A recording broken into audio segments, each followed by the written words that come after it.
is happening, guys? I know, it's been a while since I've done a video. I've been busy. So here's the deal. We're like 2 weeks out from the big wood season. Some guys are already hunting. New York's open. If you haven't been preparing, you're right, like working your strength, your conditioning, your endurance, it's too fucking late now. I'm not gonna try to lie to you. It's too late. Get your gun out, go shoot, all right? And make sure that you've at least got that working for you, because it's too late, right? Like, you're not gonna make gains in 2 weeks. If anything, you're just gonna confuse your body and probably be super fatigued for the start of the season. So if you haven't been doing your strength conditioning work, sorry, better luck next year, and you should absolutely reach out, because our Big Woods 8-week program, oh my God, what an amazing success. It's been so fun to follow along with these guys, to train with them, to look at the messaging and the camaraderie and everything that's going back and forth, the pictures, etc. It's awesome. I highly encourage you to get signed up for that team next year. So then you will be physically and more mentally prepared.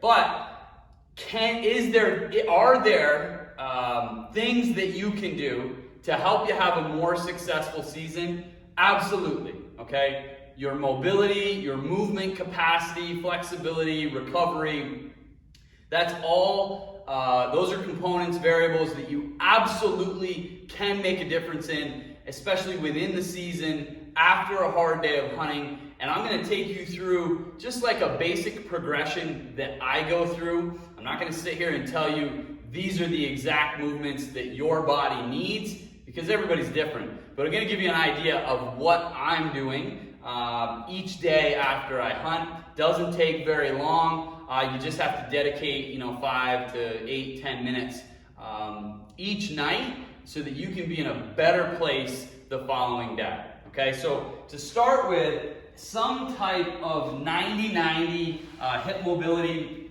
or an airplane, which I'll show you in a second.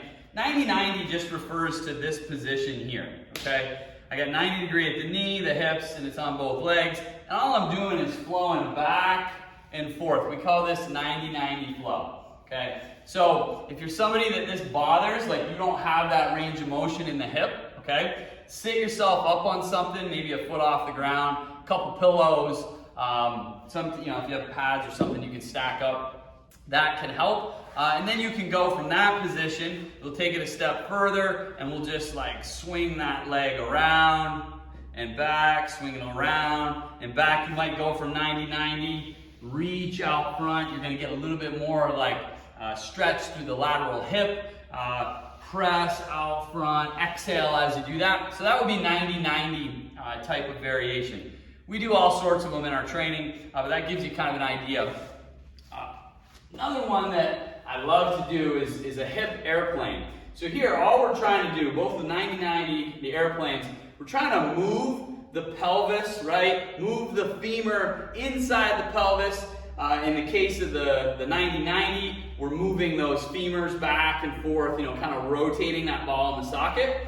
Here, I'm gonna hold on to something sturdy, and I'm gonna rotate my pelvis, okay, around this femur, right, my upper leg. I'm just gonna rotate in and out. I'm taking my time, all right, turning in and out. I'll show you on this side, in and out, turn in. Now when I turn in, I'll show you here, when I turn into it, right, I'm kind of using the torque from the hips here to create length. You kind of see like it stretches out my shorts there. You're doing the same thing with those connective tissues. And then when I go inside, here I'll turn this way, now I'm creating length and kind of opening up to the inside of the hip. And again there, all you're doing is moving that pelvis, the pelvis around a stable femur. Okay, just rotating. You're just taking those hips through good range of motion.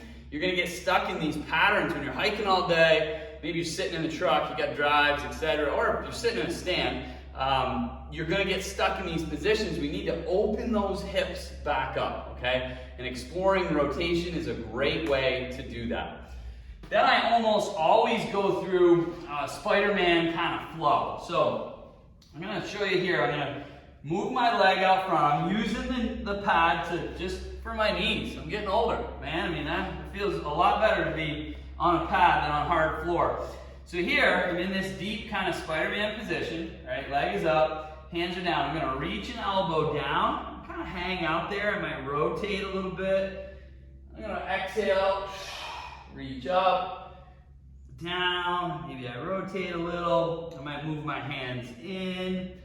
Okay, come back here, keeping my foot flat on the ground. You can pin that foot down, turn towards the knee, more rotate. Then I'm gonna rock back, okay? Here, I'm biasing hamstrings on that same leg. I might get a little rotation. Okay, there. I rock back to the front. I rock back to hamstring, okay? Then I'm gonna come up. All right, I'm gonna pin my hips or my knee in place with this opposite hand. Exhale, I lean forward, I rotate back. So now I'm opening up through my chest. Think about hunting. I mean, for the big woods hunter, when we're tracking bucks, our hands are on our gun, all right? Either I'm holding it at my side or I'm here. I'm pulled forward into kind of this anteriorly tilted position, a kind of forward posture. All right, it's just the nature of the beast. I'm ducking under things, like I'm always here. I'm not walking around the woods like this, right? So we want to be able to open up from the positions that you've been in all day, those positional demands, right? Like there's a cost to that. So all I'm trying to do is mitigate it a little bit at night, open back up, okay, and get a little bit of a relief there. Now a great way to open up through the upper, take that same Spider-Man position, take a dowel, all right? I'm gonna reach out front, right? I'm getting length through triceps, lats, and I'm able to use this to kind of leverage into some rotation. I'm creating length through the rib cage, up into my armpits. Guys, remember when you're trying to get these tissues to kind of give a little bit, you don't want to be bearing down and rigid. Never force a stretch, okay? If something hurts, back off a little bit, okay? The body's gonna kick back, it's gonna tighten down and try to protect. Exhale into that stretch. Just find a point where you're starting to get some length. Just hang there, right? It shouldn't be painful. If I show you on this side, see that I'm also getting good length through the hip, front of the hip, on that back leg, right? A little rotation side to side, I might hold it. It's also gonna kind of give you some nice traction through your spine, okay? So from there, and again, you can play with that, like, that was just forward. I'll do the same thing. I'll come out to the side, right? I might be here, pointing my toe out as I rock into that. Here I'm getting a bit more of my groin, okay? I could do the same thing and just drop my hands down to the ground. Again, I'm rocking back, hitting hamstring. Have some flow and like experiment, be creative. Go to positions that you feel like your body needs. There is no like rigid, you must be in this position sort of approach. No, feel it out, okay? Experiment and be creative there. From there, cat-cow. Great one for the lower spine. I'm somebody that's dealt with spinal injury. I have a couple herniations from a car accident years ago. Cat-cow is a great way to just kind of like milk those lumbar discs and those spinal segments into extension and flexion. We flex and extend. Again, we're not forcing them to end range. We're just kind of like milking them back and forth, all right? So here's basic cat-cow, where I'm just flexing and extending. Don't go to extreme, okay? Just light. I'm just exploring both ends there, like flex, extend. I'm just milking back and forth. And then I'll add in rotation. So you can laugh at me all you want. I don't fucking care because it feels good. And you're going to be doing the same thing too. And I'll tell you what, if you're in camp with guys and they're giving you a hard time while they're sitting there on the couch drinking a goddamn beer, you can tell them where to go because you're going to feel better in the morning, and that's all that fucking matters. All right? So here we go. Here's cat-cow with a little rotation. So I'm coming up and around. It is the same pattern, right? Flex and extend. I'm just adding this kind of side to side with my hips. So I'm getting rotation there, and I would do that in both directions, okay? So you're getting rotation and the flexion extension on the spine, which for me is just awesome. That's like such a great way to almost offload the spine, but also just to provide some good fluid flow. It's just great for recovery. Guys, that's also a great way, if you're somebody that sleeps in a tent, great way to get those spinal segments kind of lubed up and moving well before you just hit the trail all guns a-blazing, all right? So all this stuff that we're doing here also works prior to going out, you know, at the start of the day, all right? Just to kind of get things moving. From there, I'll go into up and down dog. So this is yoga stuff here, guys. And here, I'm gonna press.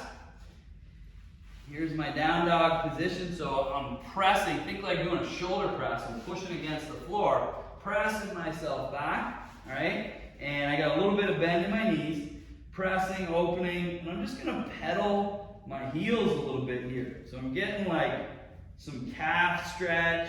You'll feel that in your hamstrings. And then I'm gonna come forward into this kind of up dog position, more extension. Now, for some of you, this might be too much. That might be painful. That's okay. Drop down to the floor. Call this Sphinx. So this is like a modified version. Try not to be shrugged up through your shoulders. Make space between your ears and your shoulders. I'm gonna hold that position there. All right, and then I'm gonna press my hands down. Here I am back here. Again, I'm pedaling the feet. Just trying to relax here. Relax, baby. And then I drop back down if you want to get fancy and do that little move there. You can. There's no extra points or credit for that. You might feel better about yourself, okay? So there's a little up and down dog. Now, I like to finish this, or I'll go down on my back, all right? And I'm gonna bring a knee up, okay? This leg is extended, I'm holding the knee up. And I just kind of work that side to side, and then I'll slowly pull it across, all right? Don't force it here, but my eyes are gonna go the other way. Exhale, and then I'll come up with the other side. Just kind of work it side to side. Slowly bring it across. Hold it here. If that's too much on the back, modification would be to go here, both knees together. Okay, so I kind of stack them up, all right? Let me show you a little better. Hands are here. I'm just gonna open. These stay like this. Breathe. All right, I might come back here. If you want to add a little rotation, open up through your shoulder. And then I would do the same thing on the other side. All right, so guys, that gives you an idea of what I do each night. Again, be creative. I tweak it. There's some days where I know I need a little bit more, like my hips really took a beating. I'm gonna spend more time on the hip flexors, maybe getting more into the quads. Maybe I take that Spider-Man and I do a grab here. If you can't get that with your hand, that's fine. Rope, strap, something, band, loop it around your foot, over your shoulder, hold it there, okay? So you'll modify based on what you feel like, your body needs, based on the given day, the week, whatever you've been doing. But trust me, guys, the little bit of time that you put in to your movement capacity each night is just gonna help you be a more effective predator, or whatever the heck you're doing, in the backcountry each day. You have to allow the body a chance to kind of like unwind, deload, and don't be afraid of just laying there, get some good breaths in, close your eyes, nasal only breathing, shut your mouth and just in and out through the nose. Just chill the F out, all right? Because I know tracking deer, sometimes that can be like, you're pretty fired up all day long. You're in what we would call a sympathetic nervous system. It's more like of this adrenal response in the body. Like, that's stressful, even though it's fun. Like, that's stressful, and over time, that wears you down, right? That's fatiguing, and that cumulative fatigue over day after day after day, by the end of the week, if you're somebody that's gonna hunt 2, 3, 4 weeks in a row, like, it builds up. So you need the opportunity to just de-stress, unwind, and give your body a chance to just recover.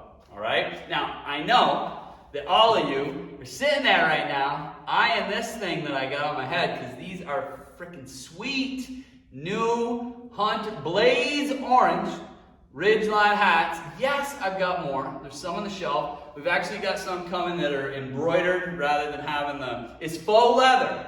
All right? It's not real leather.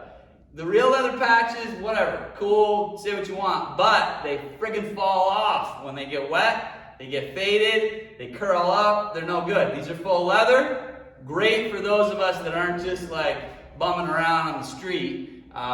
Get your real leather for those, but these are friggin' awesome. So if you want one, and I know you do, hit me up. No, they ain't free. Nothing in this world is free, but hit me up. We'll get you set up so you can at least be, you can be safe and you look good doing it and you're repping a great brand in the process. All right? Guys, I really hope this helps. You got questions? Hit me up. Yeah, keep charging. Good luck this season. Let's go.